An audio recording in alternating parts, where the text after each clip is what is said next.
Welcome everyone to another night of Way of Life podcast. For those of you who are visiting for the first time, my name is Matt.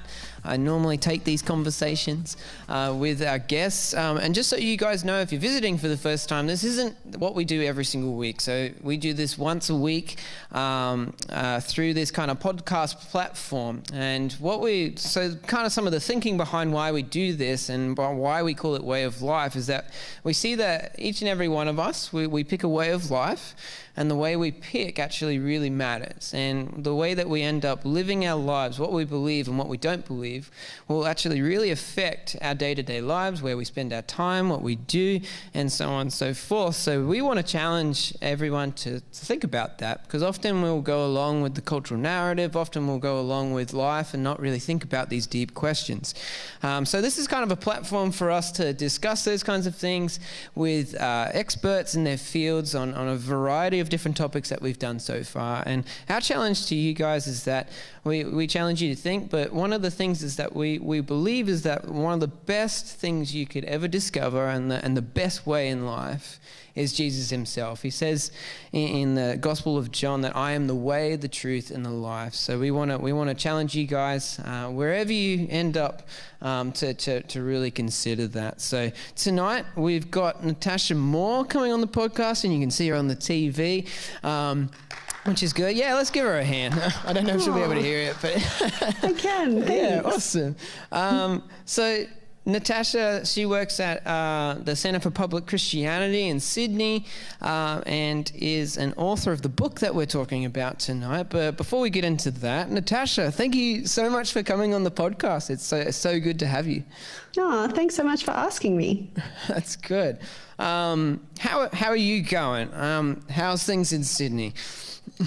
Oh, they're just peachy, they're not going super well. I'm okay. Yep. I'm a massive introvert, so lockdown is fairly okay for me. It's fine. But, do pray for us. We could be doing better. Yeah.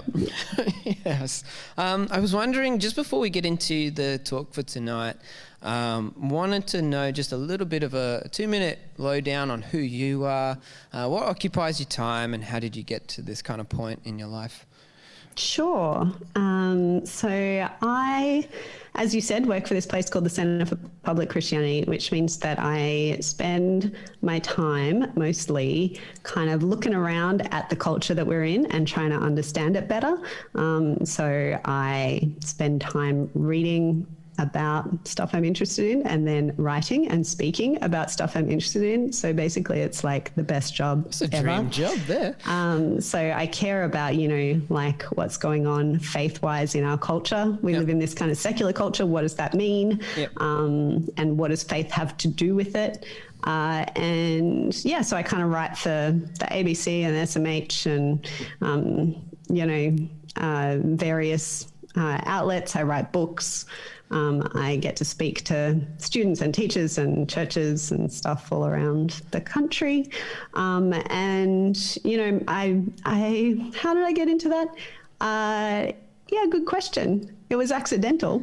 How do you accidentally go into that? I'm curious. Well, I went over to the UK and I did a PhD in English literature because I love books. That's kind of who I am. Yep. I like reading. Nice. I like novels and stories, and I totally meant to be an academic. I was going to teach and research literature, and there aren't any jobs in that. And so I kind of was applying for jobs in that for a while. And then this job came up, which as kind of a tiny little media organization that writes about what Christianity has to do with our culture. It's like, it almost doesn't exist, my job, outside of this one little organization. Wow. And so it was kind of my miracle job. It's so cool. Yeah. So I've been doing it for like 7 years now. It's awesome. That's so good. I mean, I love what I do at Wynnum Baptist, but that sounds like a really cool job. I'd enjoy that. So I wondered if you could tell us a little, the title of your book firstly, and then kind of what's the premise of it, and why did you write it? I mean, I did just write a little book. I'll show you because I feel like it's particularly good for young people. Great. Called The Pleasures of Pessimism, which is, about how we're all apocalyptics. We all love the end of the world, and we're pretty gloomy about where things are heading. But the one you're talking about is For the Love of God, How the Church is Better and Worse Than You Ever Imagined. I'll lift that up because that's quite a mouthful. So this one, soon after I started working at CPX, we started work on this documentary by that title. It's called For the Love of God, How the Church is Better and Worse Than You Ever Imagined. And the reason we wanted to make the documentary, like we talked about making one about kind of world religions, which is a really important topic. Like what do people believe and why? But we kind of, every time we wrote something for the media or, went and spoke at an event or whatever, people would say things like, the Bible is full of like violence and bigotry and Christians are so awful and the church has done so many terrible things. Like why should we even pay any attention to this? And we were like, okay, well, these are the questions people are asking. Like this is what we need to address and to acknowledge and to actually kind of meet people where they're at. And so we decided we would make a big fat documentary about the best and the worst of Christian history, of which there is plenty, and give people a way to kind of process that. Like, what do you do with that? Do you weigh the good against the bad? Is that valid? And so, we made a documentary, which you can watch all the segments of for free on our website, on, like Martin Luther King or on slavery or on witch hunts or crusades or whatever you want to know about. And then afterwards we were like, well, I don't really watch documentaries that much, but I really like books. So it was like, oh, well, I'm going to write the book version. So that's so cool. That's so awesome. That would have been great. I've read your book and it's actually a really cool read. It's not too hard as well, which I really liked. So, and I wrote down here that you share some statistics at the start of your book of a poll done in 2017 across 23 countries, and it found that 49% of adults agree that religion does more harm than good in the world. And then the kind of next line in it, you quote another thing that a survey in Australia said that 63% of Aussies are seemingly convinced that overall we would be better off without religion. And that's talking about religion kind of as an umbrella kind of term and not specific to Christianity, but you do kind of talk about how a lot of that does apply to the Christian faith, this kind of distaste for it. So, but it's a huge question, so answer it however you like, but my big question is, but why is that percentage so high? Because like I'm 29 and I can even remember a time when the Christian faith probably wasn't that much, I guess, despised or not liked or thought that it's kind of useless. And my parents can remember a time when it was actually quite culturally accepted and it was actually a really good thing. So why the shift in that kind of thinking? Yeah, it's a big question, and it's incredibly complicated, of course. Sure. I mean, there are some reasons that are really kind of what you'd expect, I think. So, the church used to have a lot more power in society. It hasn't always used that power well. And as that power has declined over time, as we've become a more kind of secular society, more people don't go to church or believe other things, or at least it's completely socially acceptable not to go to church or not to be a Christian. And even more acceptable not to than it is to go to church and be a Christian. Exactly. It makes sense that people have kind of, been more willing to question, well, hang on, does the church do good things? Do we like it? How do we feel about it? I think we've become more sensitized over the past few decades to particular wrongs in society and the way that particular groups have been treated and mistreated, including by the church. So, like to some extent, people have, like started to criticize the church and see it as doing bad things because it has done bad things, and like becoming aware of that means that people like a lot of those criticisms are valid. There's been, like in the early 2000s, there was kind of a movement of what we call the new atheists, people like Christopher Hitchens and Richard Dawkins, who, wrote these books like The God Delusion and God is Not Great, and were kind of these rallying people for like, actually religion is the problem with the world, and I'm going to just come out and say that, and I think that religion poisons everything. That's the Christopher Hitchens line. And actually we'd be better off if that just went away. So I think that was kind of a rallying point. I think that is actually, some of those guys turned out to be kind of jerks, and a lot of atheists are like, actually, I don't want to identify with them. I agree with that. In lots of ways. So I think that's kind of, like that sort of hostility has passed over a little bit. But I think there's just been a shift within our culture away from more and I think we'll talk about this a bit more in a bit, but where people maybe used to ask, is this true? And be like, oh, Christianity, like what, a guy rising from the dead, and you believe in like some sky fairy, and like, I don't believe any of that. I don't think it's true. People are more asking, not so much is this true, but is it good? Like, is it good for individuals? Is it good for society? And there's been a lot of publicity about some of the ways that it's been, we haven't, is it actually Christians been good? Haven't lived up to their faith and have done harm.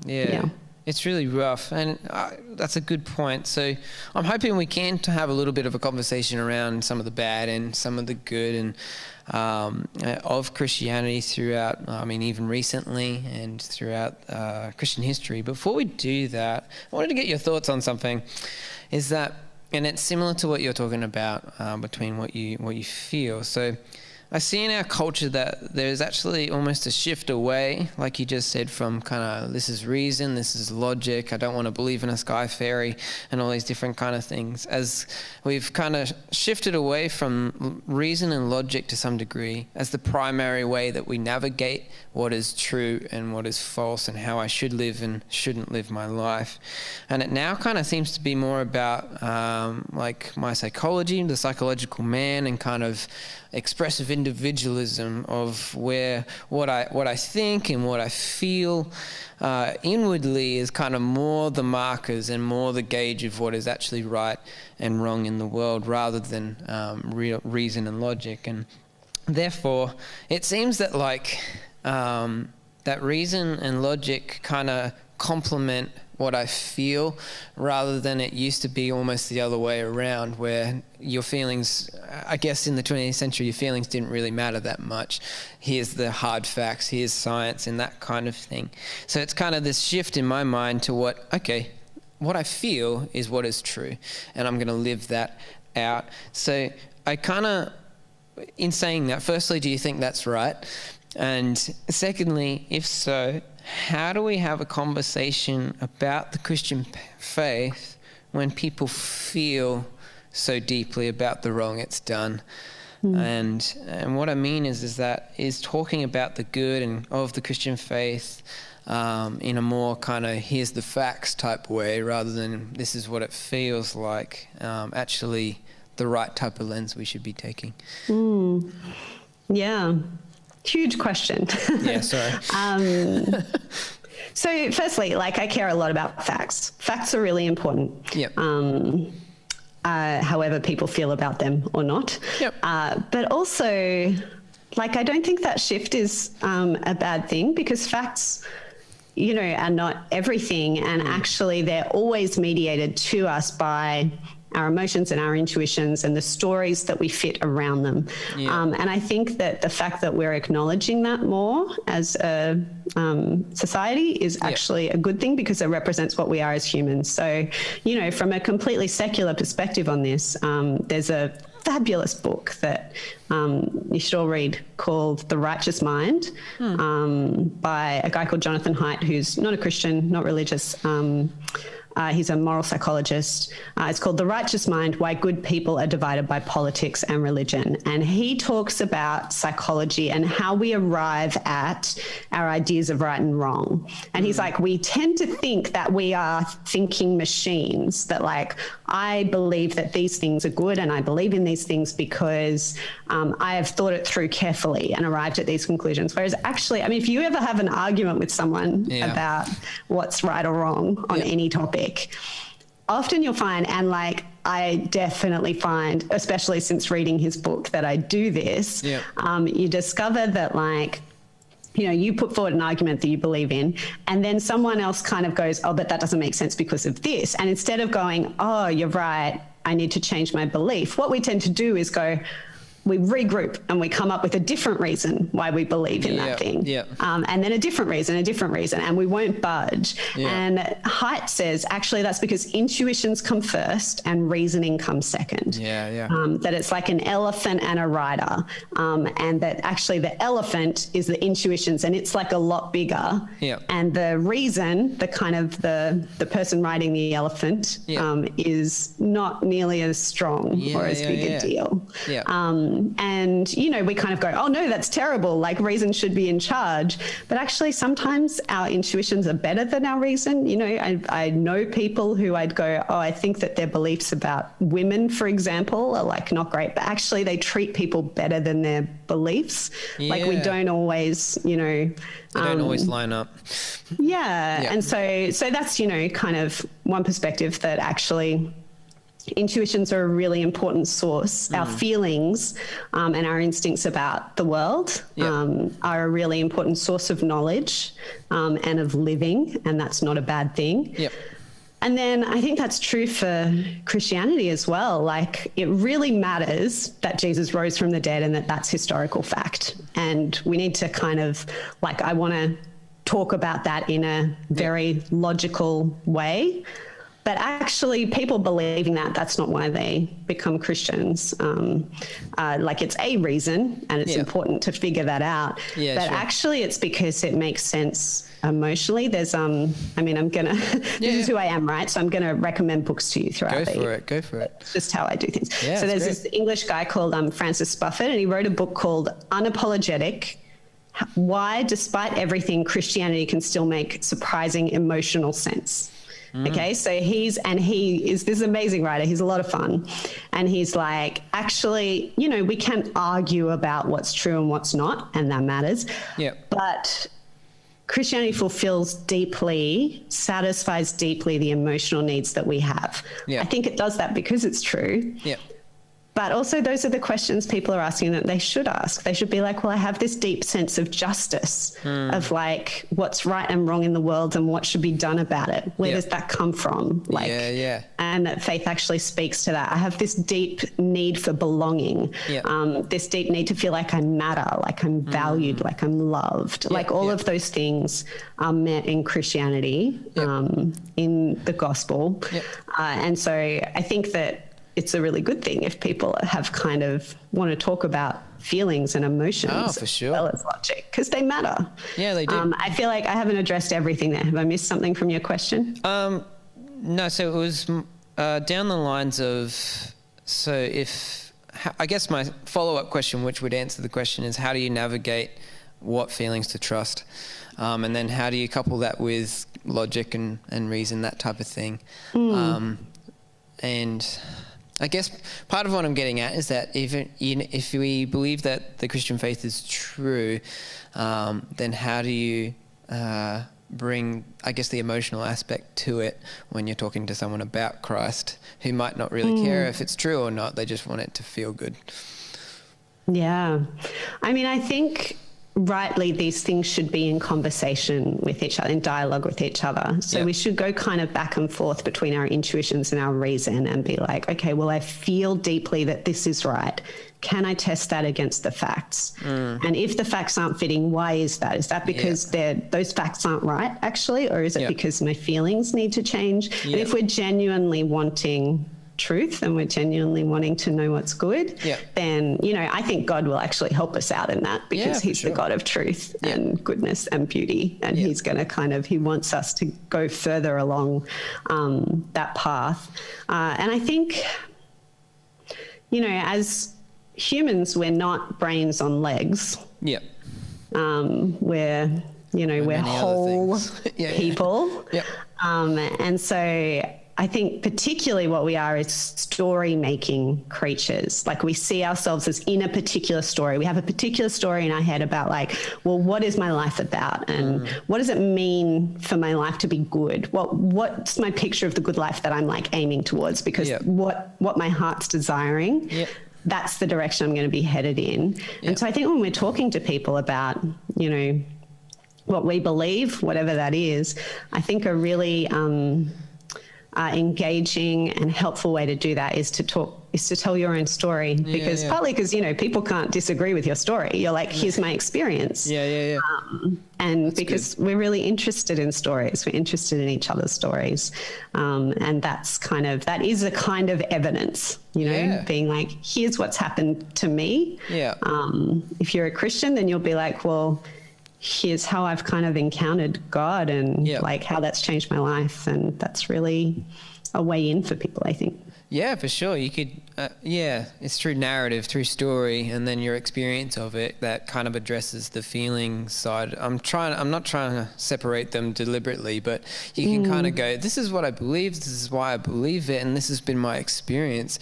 Like, what do you think about it? Kind of like start, in my mind, what I'm trying to get at is that you almost need to do both. You need to help people feel, need to help people and think about it too, rather than kind of just get caught back, like you said earlier, with like, oh no, I don't believe that, so I'm going to rewrite like how I got there. No, I can't believe in that. Yeah. Just be like, actually, Jesus tells stories a lot. I think we should take note of that. Yeah, for sure. Because in my mind, you want people to, and this is part of why we do this podcast, is that you want to help people think. You want to help them think about different topics and about Jesus critically, and but on an emotional level as well. So that's really good. And so I'm going to turn to your book a little bit now that we talked about that.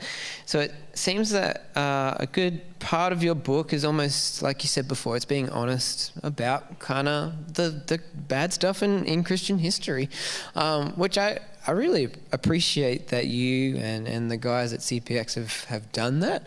I know for myself, I've talked to a bunch of people so far just before this podcast, and they thought it was something that the church doesn't do very well. It kind of just goes, we're just going to kind of ignore that, and then we're going to just look at the good. And I kind of get it. It's uncomfortable, but I really love that you do that.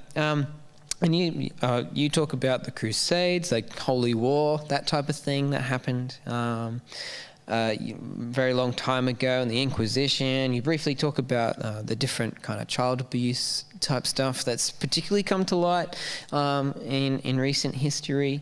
And then like the church's power and wealth, and you pick up on like indulgences, which is something I learnt a little bit about from, which is what gave birth to the Protestant church, really, with Martin Luther coming up against that. But I have a question. I don't really see the need per se, only what's necessary, because I don't want it to be a history lesson. But I wondered if you are more curious about how you might handle talking with someone about these wrongs that have happened in the past. Like, how do you actually navigate when someone goes, I don't want to be a Christian because there's just been there's like the Crusades, there's so much violence in the name of Christianity in the past. And I kind of want to hone in on a few little topics, if that's okay. But how would you navigate that if someone's kind of talking to you about that? Yeah, I think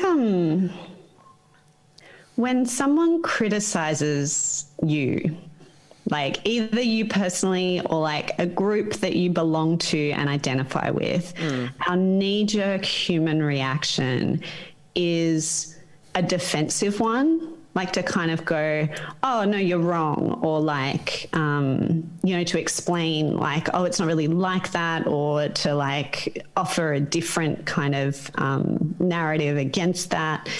And I want to say that actually Christians of all people should be able to do something different from that. Christians are people who, we're not Christians because we're good. We're Christians because we know that we're not good and that we can't be good on our own. Like we need God's help. We need his grace and his forgiveness. And we're people who go to church every week and we confess that we've messed up and that we are messed up. So it should be not that hard. It should be kind of a habit for us to be able to go, actually, you know what? You're so right. Like there's so much crap there that Christians have done in the past. So I think with the violence, and often people don't know the history that well, right? No. And it's good to know it and to be able to have a conversation at some point about okay, let's talk about how complex the Crusades or the Inquisitions or whatever are.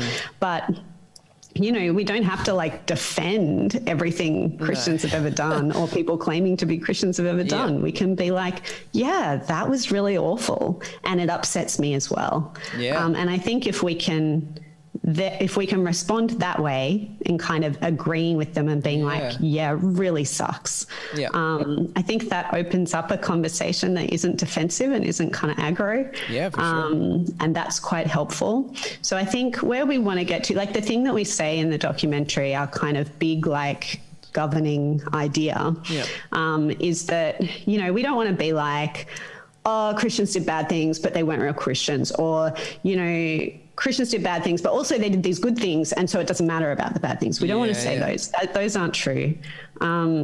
What we do want to say is you go back to Jesus. He's the guy at the start of it all. He's the one that Christians claim to follow. And we use this metaphor of a composition, like a musical composition. So, something like, Bach wrote these cello suites, which are kind of, a lot of people think are kind of the most beautiful piece ever written. And we have a guy playing it, on the cello and playing it beautifully. And then, my colleague John, who has loved this music for a long time, but doesn't he's a musician, but he doesn't play the cello. He'd had one cello lesson and then he tries playing them, right? And actually he's not that bad, but he's not great, right? And it's a bit actually that doesn't change the cello suites. We know how to tell the difference between a good performance and a terrible performance of the same composition, and that you don't judge a composition by its worst performance. You judge it by its best one. That's a good. So we think that Jesus wrote this beautiful tune. So on violence, you have he talks about turning the other cheek, about loving your enemies, about doing good to those who do harm to you. He wrote this beautiful tune, and when Christians have listened to him and have kind of played in tune, that's actually done these amazing things in our history. When they've played out of tune, that's been horrific and discordant. But actually we want to point to the tune and go, okay, go back and measure all the history, that's good, recent and far away, against what Jesus has to say, because he's the one that matters. And we think that his tune is the most beautiful one ever written. I really like that analogy. That's really, really good. I'll back on that then. So what is the actual tune of Jesus when it comes to violence and that kind of thing? So there's in the Sermon on the Mount, which is kind of this famous kind of set of instructions and kind of little talks that Jesus gives, he says this crazy thing, which I mentioned just now, which is to love your enemies. And particularly in the context of his hearers, that's insane. You love the people who love you, you need to look out for your own. Your enemies hate you, you need to look out for them and oppose them. He's love your enemies, do good to those who hate you, turn the other cheek, walk the extra mile. And these are things that Christians have kind of interpreted in different ways. I think really interestingly, there's a bunch of recent stuff, secular research.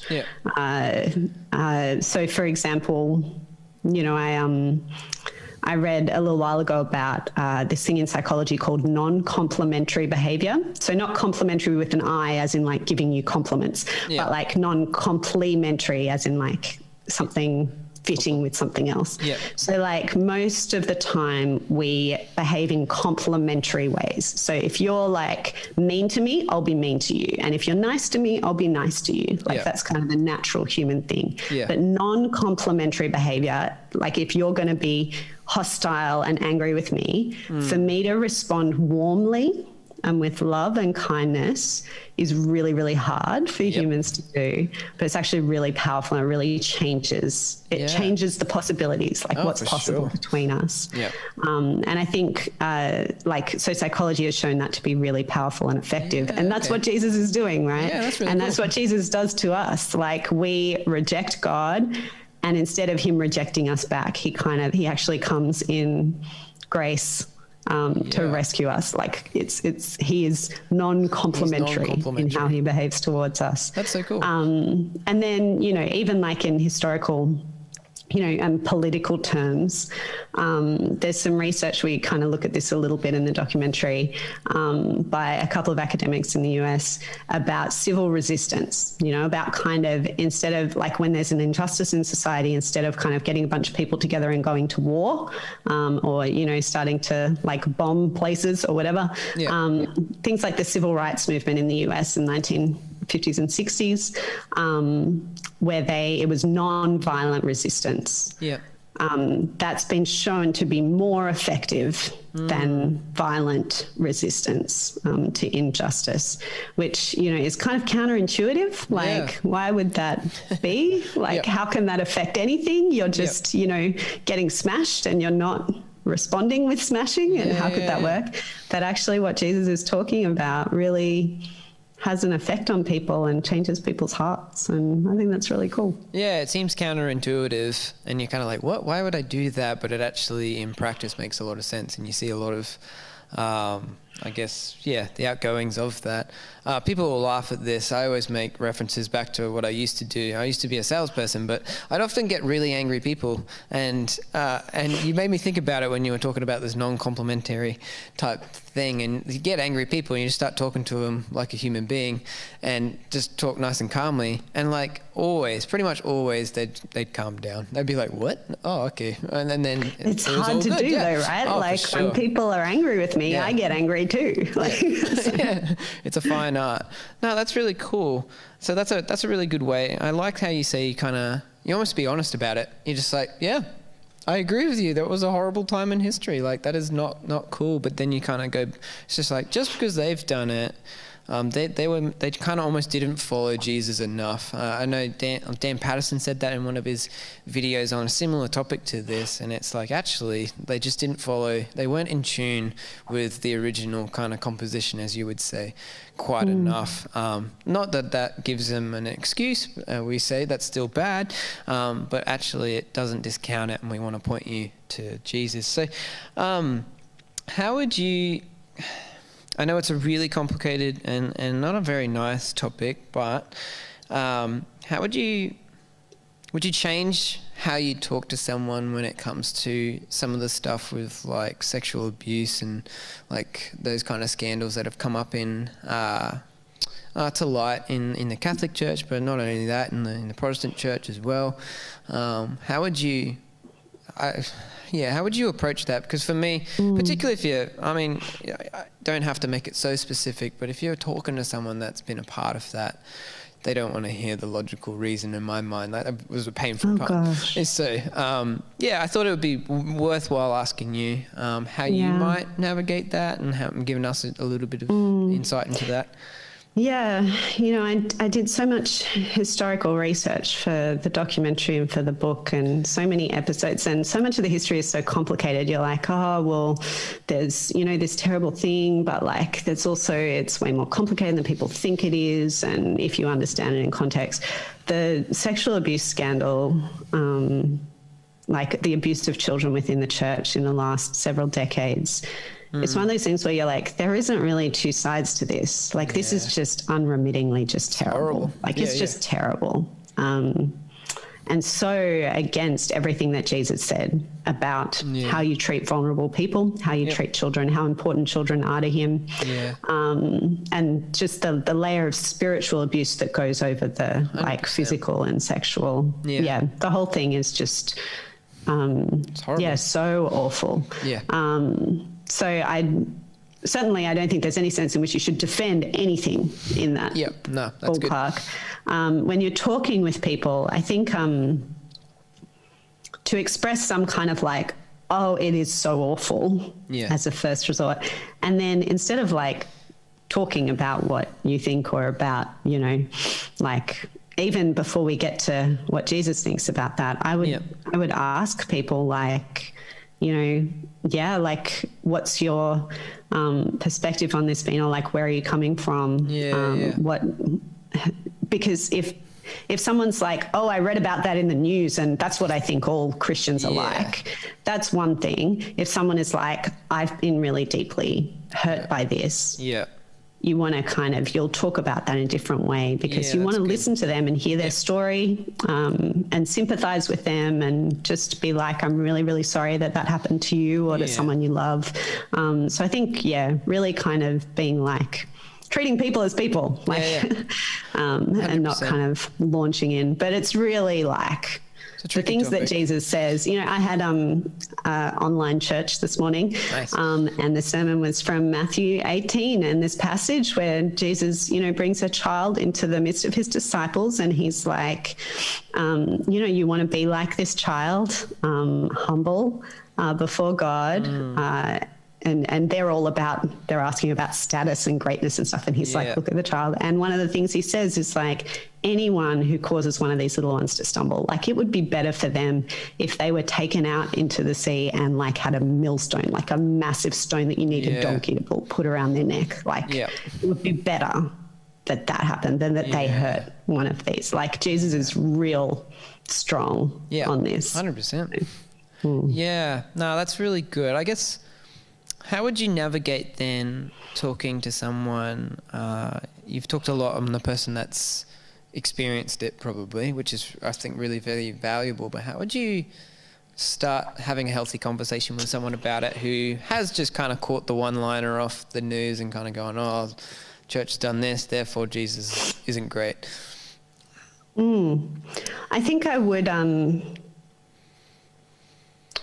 you know, still acknowledge that it's really not great. And it'd be really good to acknowledge your own, like I also am really upset about this, you know?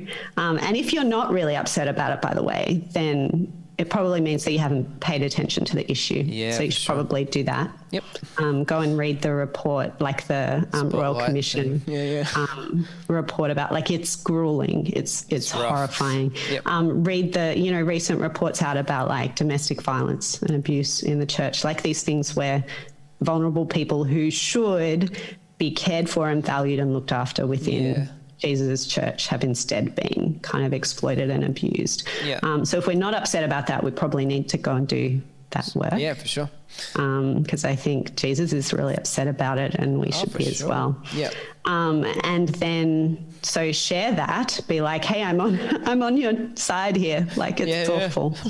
And I mean, you can even go personal from there. Be like, you know, that's really challenging for me. Here's why it's not a deal breaker for me with Jesus. And that might be because, you know, here's what Jesus says about it, actually. Jesus is like, these people are religious hypocrites. And Jesus is like the biggest critic of religious hypocrisy. He hates hypocrisy. You see it all through the Gospels. So, you know, I'm with Jesus. He's not like that. Or, you know, here's my experience of church, and it's actually been so like, you know, we look after each other and that's how it's meant to be. Or, you know, whatever it is, like, why is it that you personally haven't walked away from the church, even though these things have been going on? You know, maybe share that with them. So you're kind of bringing in, like you said before, you're going narrative. You're like, this is actually the experience I've had, and then also kind of going, this is actually what Jesus shows, and he's the original guy that we are meant to follow. So there's no, I think that's be honest. Honesty is good. Honesty is great. It's so good. That's really, really helpful. Thank you. And I kind of wanted to hear just a few little things of, I'll leave it up to the Q&A for other kind of questions about some of the negative sides of things. But what are some like key things for you that have stood out in what Christianity's done quite well? So, it's funny because some of the best and the worst go hand in hand. Yeah. So one of the worst things in history has been to do with slavery. Like you look at slavery in America in particular it was the churches, the church upheld that and made that possible for so long. And on the other hand, the abolition of slavery, getting rid of it in, the slave trade in the UK with William Wilberforce, and then, abolitionists, black and white in America. It was a Christian thing. It was people being like, everyone's made in the image of God and it's not okay to own each other. That's not a thing. So seeing people, act in a very costly way to themselves for the good of other people. And Christians are still doing that, actually. Like lots of people who aren't Christians are doing it as well, but there are actually more slaves in our world today than there have ever been. Wow. There are, something like International Justice Mission, IJM, are doing this work where they are, Christians out there being like, God sees that person in slavery and he cares and we have to do something about it. So good. And I think actually overall, that idea of the image of God, that every human is made in the image of God, it sounds like a bit, maybe it's a phrase we're really familiar with. I don't know if people are or not. For sure. And it sounds kind of easy to say, you're made in the image of God. That is radical. Oh, for sure. The ancient world, just most people don't matter. They don't matter. They're expendable. You can leave babies out on a rubbish dump if you don't want them to die. You can rape your slaves. They don't matter. They don't matter. And for Christianity to come along, for Judaism and then Christianity to come along and say, every single person is made in the image of God and you can't treat them like they don't matter. That has shaped our society deeply. Even people who are like, I don't believe in God. You can't be made in the image of God. The reason that we think that every individual matters and matters equally. And, non-Christian scholars say this. They're like, oh, that's where we get this from. It's from Jesus and Paul and the New Testament and the church. Yeah. Can I follow up on that? I'm curious to know with the whole image of God thing, because it's based in Christianity, in the worth that kind of God gives us as individuals, as that we're all valuable, and that's quite a Judeo-Christian type thinking.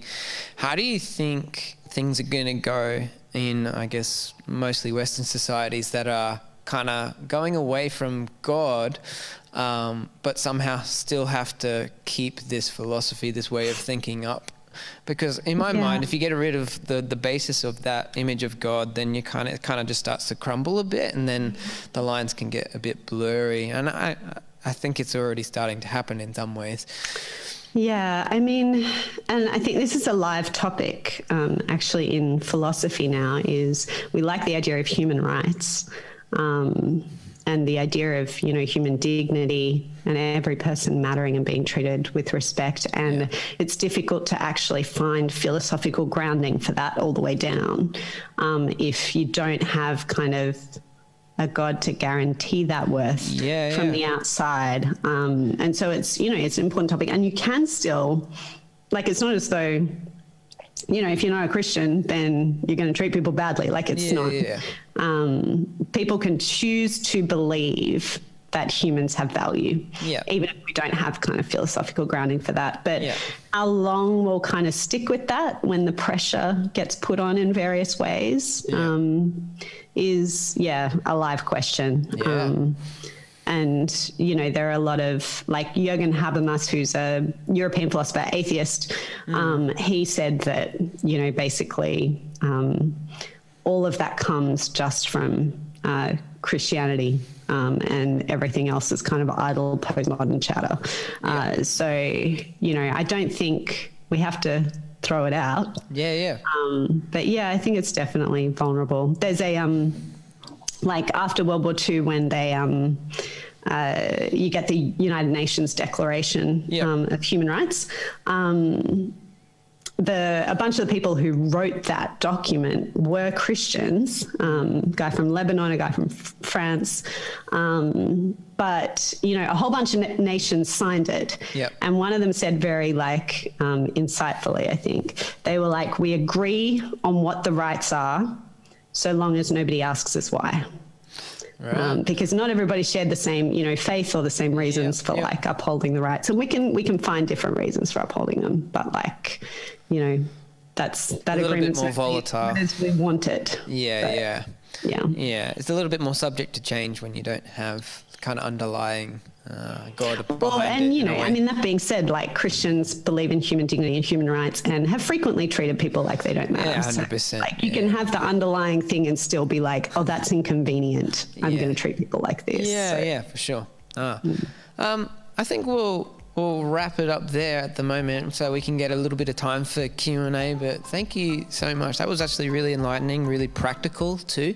So thank you so much, Natasha. And for those of you who are listening to this in the future, if you like this, then you're more than welcome to subscribe to us. We're on Spotify and Apple Music and YouTube. It would mean a great deal to us because we want to make this available to anyone that will benefit from it. But yeah, we're going to take a 5-minute break, everyone. You can go get a drink, go to the bathroom, put in your questions, and then we'll be back.